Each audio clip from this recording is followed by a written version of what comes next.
revenons sur ce qui se passe à Strasbourg.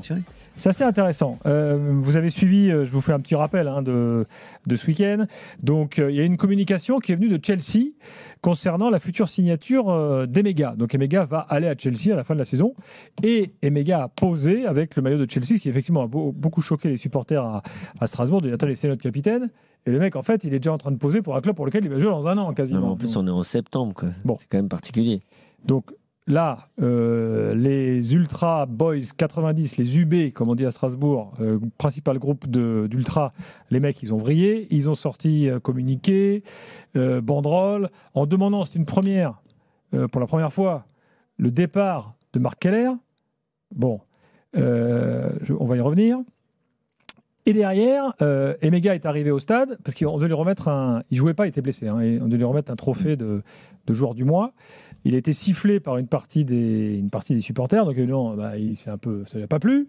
Et ça n'a pas plu du tout à Rosenior, qui est interrogé par Ligue 1 Plus après le match, a poussé un gros coup de colère que je vous propose d'écouter tout de suite. Ce n'est pas un sujet, ce n'est pas important pour le vestiaire. Emmanuel Emega mérite de jouer dans des grands clubs. C'est un attaquant de haut niveau et je suis dévasté. J'ai l'impression que nous sommes revenus au point de départ. L'année dernière, cette équipe a tout donné pour les fans et j'ai été très déçu de la réaction de certains. Une petite partie des fans ne respecte pas mes joueurs comme ils le méritent. Je comprends l'avis de ces supporters concernant la multipropriété. Jusqu'à présent, les propriétaires ont investi dans une équipe exceptionnelle. Nous avons atteint l'Europe pour la première fois depuis longtemps, alors respectez ce que nous faisons et les personnes qui dirigent le club aiment ce club de football. Bon, il n'est pas content du tout. Lui, il veut avant tout protéger ses joueurs et puis continuer évidemment de progresser. Alors, plusieurs choses quand même. On se rend compte aujourd'hui que finalement, dans le stade, c'est un petit groupe en fait. S'ils sont maintenant quelques dizaines à être encore vraiment à fond là contre Bluco et à avoir créé ces banderoles ce week-end. Quand la banderole anti-Keller est sortie, on a quand même la grande majorité du stade qui a hué la banderole. Voilà, alors ça, Gilbert, cet argument-là... Non, mais je te donne des trucs factuels. Hein. Oui, mais tu dis c'est une minorité. Oui, c'est une minorité. Oui, d'accord. Même entre eux, maintenant, ça commence à chauffer et ça commence à se radicaliser dans la tribune.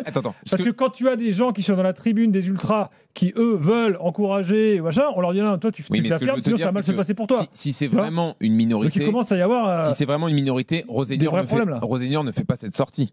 Ah mais Rosenior, il entend les sifflets. Banderole, il entend les sifflets. Oui, donc c'est que c'est pas tant une minorité que ça. Mais si, ça reste une minorité. C'est une minorité. Mais bon, non, mais Jean-Louis, c'est factuel. C'est juste une minorité bruyante, c'est tout. Oui. C'est une minorité bruyante et agissante, c'est tout. Ce que je veux dire, moi, c'est que Rosenior décide de donner de l'importance à cette minorité. Il n'est pas obligé de le faire non plus. Il est obligé de le faire parce qu'il est touché par. Parce qu'Emega, en fait, il est dévasté. Oui, mais là où Rosenior il se trompe, c'est qu'il raisonne sur les personnes, sur l'émotion, sur son joueur, sur son vestiaire.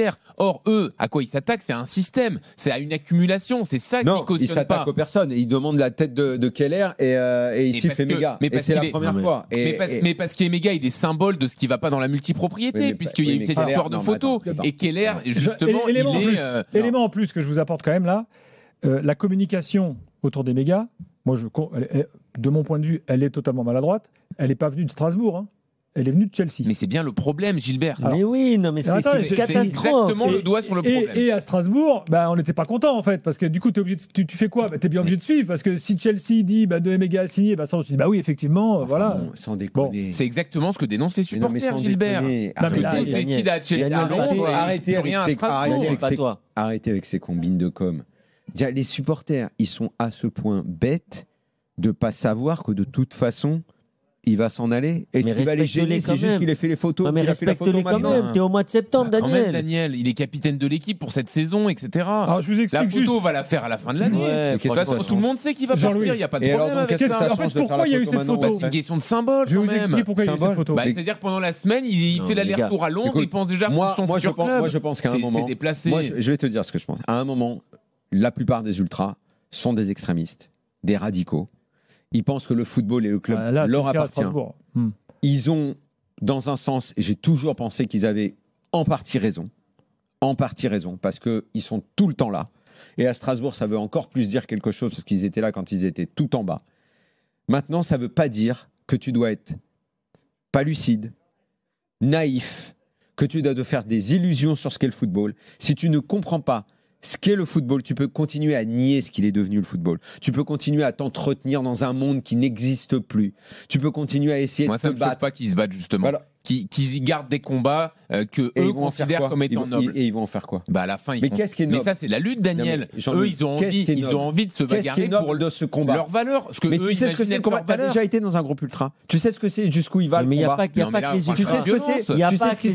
Tu sais ce que c'est la noblesse du combat? Non, la noblesse du combat, c'est de considérer pour beaucoup que le club, il est à toi. Que les mecs des latérales, c'est tous des connards. Non, mais qu'il n'y a pas le droit d'avoir. Parce que les mecs. Je connais le mouvement ultra, Daniel. Tu plaisantes ou quoi? Mais non, mais c'est pas tous les ultras qui sont comme ça. Il y en a sûrement qui sont comme ça. Là, on est en train de parler de la frange des radicaux. Non, mais là, toi, tu parles de ceux qui considèrent que les autres sont des faux supporters, eux sont les vrais, etc. Ça, je connais tout ça. Il n'y a pas de problème. Moi, cette appropriation, je ne l'ai jamais supportée. Les mecs ne doivent pas considérer que tout est à eux. Mais là, c'est pas la même chose. Là, c'est pas la même chose. Et là, en l'occurrence, moi, le vieux combat d'arrière-garde, je veux bien l'entendre, mais c'est dépassé, c'est fini, c'est mort. Sans ça, tu tues tout. Il existe. On peut continuer à se raconter des histoires sur ce qu'était le football, et encore, il faudrait pas non plus se mentir sur ce qu'il était le football, parce que le football, c'est quoi? Non, mais d'accord, mais si tu peux nous laisser répondre. On parle du football de quoi? De Saint-Etienne qui écrase tout en Ligue 1 avec Roger Rocher, de Bernard Tapie, de Claude Bess et des manteaux de fourrure, du PSG de Canal qui décidait qui était fort ou pas fort en Ligue 1. De quel football on parle? Tout ça est une illusion. D'accord, Daniel. Une illusion dans tous les pays. Je peux vous raconter les histoires des dominants qui ont écrasé tout le monde. D'accord, mais là on te parle d'un football. Tout ça, c'est de l'illusion. Là, on te parle d'un football qui est quand même très particulier. On te parle du Racing Club de Strasbourg qui était en CFA2 avec un président qui était du. Tu me laisses finir maintenant. Ça fait un quart d'heure normal de siffler le président qui a sauvé le club. Attends, ça fait un quart d'heure que tu parles. Laisse-moi répondre. Donc à Strasbourg, c'est un club particulier par son histoire récente. Ils étaient nulle part. Il y a un mec qui est arrivé comme le Chevalier Blanc avec son frère. Ils ont fait un truc avec un pôle de mecs exceptionnel. Ils ont. Attends, laisse-moi finir. Ils ont remonté le club très vite en Ligue 1. Alors oui, ils ont joué le maintien.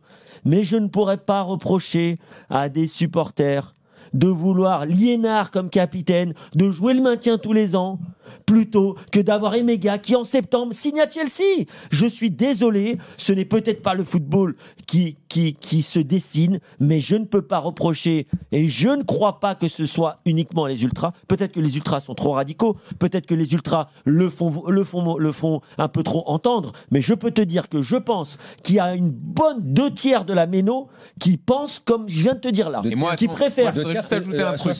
Je te dis pas qu'ils vont.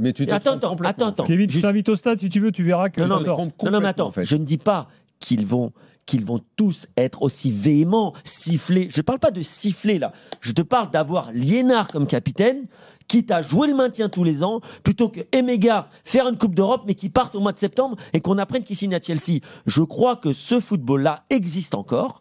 Il existe surtout dans des clubs comme Strasbourg qui ont une histoire récente particulière. Je voudrais un truc, Daniel, par rapport à tout ce que tu as dit, pour te répondre. J'arrive. Au moins, ce que tu dis est clair, mais moi, ton football, il m'emmerde. Il m'intéresse pas. Moi, le seul truc ton que je veux dire, il faut jouer le maintien avec. Non, j'ai pas dit qu'il faut jouer le maintien. La perspective de Strasbourg, c'était ça. C'était continuer à jouer le maintien. Avec l'illusion que tu fais jouer des mecs. Mais là, tu vas jouer la Coupe d'Europe avec l'illusion. Là, vous simplifiez trop ce qui se passe en fait.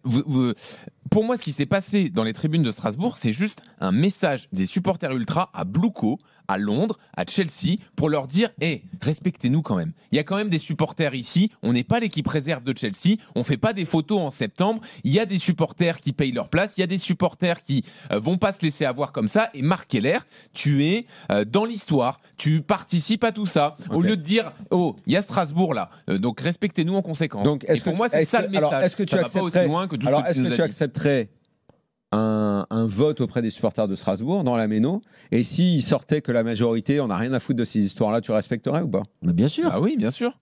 Mais bien ça, il n'y a pas de problème. Non, mais le vote, ce qui sortirait, je vais te dire, c'est exactement ce qui se passe. La majorité est contre le mouvement. Bah oui. T'as 80% qui préfèrent je te promets qu'avant. Si tu veux, oui, Kevin, je le sais. Je peux te montrer une vidéo de réaction dans le stade, c'est incroyable quand les moments sont sortis. La réaction de ne pas vouloir siffler. Mais moi, je n'encouragerais personne à siffler Marc Keller. Je lui dévoilerai toujours un tapis rouge, même si c'est un choix qui peut ne pas plaire à certains. Mais Marc Keller, ce qu'il a fait, c'est une légende. Jamais faut le siffler. Il a voulu faire faire ça pour son club. Tu sais, je te dis qu'il y a 2 types. Et tu joues le maintien. En fait, à un moment, tu joues rien du tout. Il n'y a plus personne. Il n'y a plus de proprio. Il n'y a plus rien. C'est fini. Non mais d'accord, mais ils étaient encore là. C'est pour ça que moi je pense que les supporters ils sont pas si bêtes, Daniel. En France, en fait, ils le savent, les supporters, même les ultras le savent. En France, en fait, justement avec la crise que tu as et avec le fait qu'il n'y ait plus d'oseille, tu n'as plus personne pour reprendre les clubs. C'est terminé. C'est une chose, mais ils avaient terminé. Regarde, Montpellier va s'écrouler, tout le monde va s'écrouler. Donc le choix il est pas entre tu joues le maintien, le choix il est entre tu existes ou tu acceptes la multi. C'est tout. Il y en a, ils vont te dire que comme ils disaient avec longtemps sur Bordeaux, ils préfèrent redescendre et plutôt. Il y en a qui vont te dire. Je pense qu'à Bordeaux, ils sont très contents de ce qui leur est arrivé. T'as raison, Kevin. Il n'y a pas besoin d'être si manichéen. Kevin, à Bordeaux, ils s'éclatent en National 2. Tu peux accepter la multipropriété, mais mettre des limites et te battre pour ça. C'est tout ce que je dis. Quelle limite? Justement, de ne pas faire la photo en septembre, c'est ça. Mais ça transfert entre clubs, etc. Je le redis, tout le monde a dit que c'était con d'avoir fait ça. Tout le monde a dit que c'était une erreur. C'était une illusion, c'est un symbole de merde. Tu le sais qu'il va s'en aller, les gars, c'est pas de pète. Les symboles, c'est important. Tu le sais. Les gars, s'il vous plaît. Mais les symboles, tu sais, c'est quoi? C'est des marques pour les ignorants. Parce qu'il faut que tu leur donnes la béquille, que tu leur fasses croire des trucs. Si t'es intelligent, tu le sais. Donc tu dis c'est une erreur de com et tu passes. Les valeurs ça existe encore. Tu passes à autre. Alors les valeurs c'est pas les symboles. Mais c'est la même chose. Non, donc je vous donne les infos sur Emega. En fait, il s'avère qu'Emega cet été il aurait pu aller dans des clubs qui jouent la Ligue des Champions. Il y avait plein d'offres pour Emega. Et en fait, Blocco lui a dit écoute, nous on te propose de rester à Strasbourg et après tu viens à Chelsea. Donc en fait, qu'est-ce qui s'est passé? Emega il a voulu sécuriser au plus vite l'histoire. Donc il a dit les gars, ok, maintenant je reste et tout, pas de problème, mais faites-moi le contrat et comme ça on n'en parle plus. Donc c'est pour ça que tout ça s'est fait comme ça. Mal fait au niveau communication, mais peut-être plutôt bien fait au niveau gestion du joueur par ailleurs. Tu vois, de arriver à le convaincre de garder. Ils auraient pu aussi le vendre et le reprêter comme ils ont déjà fait. Et pour conclure, bon évidemment, vous l'avez dit, sans Marc Keller, il y aurait peut-être plus de club aujourd'hui. Ça c'est sûr. De Racing. Donc les banderoles, c'était totalement inapproprié. Et pour conclure, il y a quand même un truc, c'est qu'aujourd'hui, il y a la zizanie dans le stade en fait.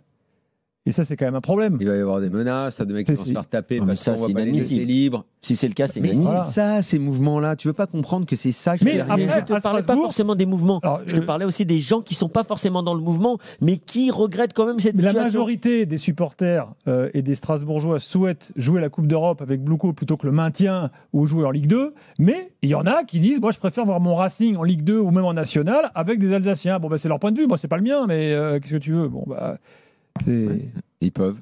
Voilà. Après, il faudrait que tu ailles fouiller sur comment fonctionnent les groupes ultras. Tu vois. Oui, non, mais je sais que c'est pas tout rose. Là, t'as pas fini là. Sur l'idéalisation du mouvement et de ce qu'il y a dedans.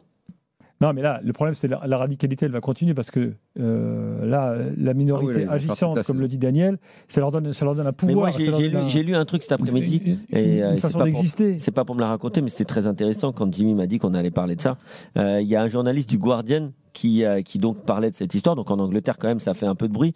Et il a employé le mot anglais qui dit que en fait, c'est deux mondes irréconciliables. Entre Rosenior, moi je comprends tout à fait son discours, il veut protéger ses joueurs, il dit qu'il se donne à fond, qu'il donne sa vie pour le club, et je le crois tout à fait, c'est un gars top, et Marc Keller aussi, il a fait les choix qu'il pensait juste, et il est venu nous l'expliquer, et je pense que c'est assez clair. Et l'autre monde qui veut que les clubs avec aussi un ancrage régional, etc., ça existe, et que c'est difficile de comprendre. Que ça puisse exister, qu'il y ait des entrepreneurs locaux qui les prennent, ce qui n'est pas le cas malheureusement. Moi je pense que Jean-Louis parlait de combat, moi je fais toujours des priorités dans les combats. J'aime quand on se plaint de la délocalisation des matchs, ça oui. De la multiplication des compétitions, ça oui. De la domination d'un seul club dans un championnat, ça oui. De l'inaction des présidents. On peut quand même se plaindre un peu de la multipropriété. Il y a des combats sur lesquels les supporters devraient être un petit peu plus éveillés. Mais la multipropriété, c'est quand même un truc qui existe, pas de souci. J'en sais rien, ça peut bien marcher.